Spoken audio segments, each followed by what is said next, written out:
Welcome to Addiction Group's podcast, where we address pressing questions about addiction. Our goal is to provide insight and guidance for those seeking answers. I'm your host, Anna. Welcome to another episode on Addiction Group's podcast. Today, we're diving into a crucial aspect of addiction recovery that touches the lives of not just those struggling with substance use, but also their family and friends. We have Ben with us today, an expert on the topic. Ben, can you tell us a bit about yourself and what brings you here today? Thanks for having me, Anna. I'm here to talk about a concept that's very near and dear to my heart, the 3 C's of addiction recovery. I've worked with numerous families dealing with the complexities of addiction, and I've seen how these principles can be a game changer in how they cope and assist their loved ones. That sounds incredibly important. Can you dive into what the 3 C's of addiction recovery are? Absolutely, Anna. The 3 C's are essentially guiding principles for families and friends of people with substance use disorders. They stand for, I didn't cause it, I can't cure it, and I can't control it. They're about understanding the limits of one's influence over a loved one's addiction. That's quite insightful. Can you elaborate on the first C, I didn't cause it? Sure, the first C is a vital starting point. It's about acknowledging that you are not the reason your loved one has an addiction.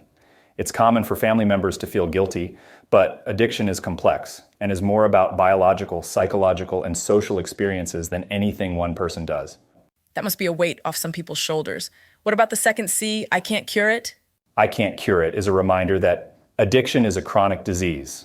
There's no simple cure, and one can't love or reason someone out of their addiction. It's about supporting your loved one, especially during treatment, rather than trying to find a non-existent cure. That makes sense. Support seems key here. And the last C, I can't control it? This one is tough.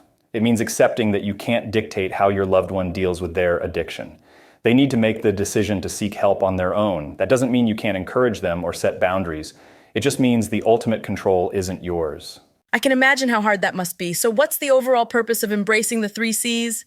The purpose, Anna, is to give loved ones a clearer understanding of their role. It helps them realize that they can be supportive without trying to take over the recovery process. And it helps establish boundaries that are crucial for everyone involved. Now that we understand the 3 C's, what can someone do to help a loved one struggling with addiction? Education is key, Anna. Learn about addiction, treatment options, and support systems like Al-Anon or Nar-Anon. Prioritize your own self-care too. You can't pour from an empty cup, as they say. Also, one-on-one counseling can be beneficial if support groups aren't your thing. Definitely sounds like staying informed and taking care of oneself are important steps. What about showing support during a loved one's recovery? Be there for them, celebrate their milestones, and offer practical help. But remember, once they've chosen treatment, it's their path to walk. Your job is to support and encourage without trying to take control. Before we wrap up, for those ready to start on the road to recovery, what options are available? There are various options, Anna. Behavioral therapy and medication-assisted treatment can help manage cravings, while support groups provide a strong community. Counseling, both individually and for families, can address personal and relational issues tied to addiction.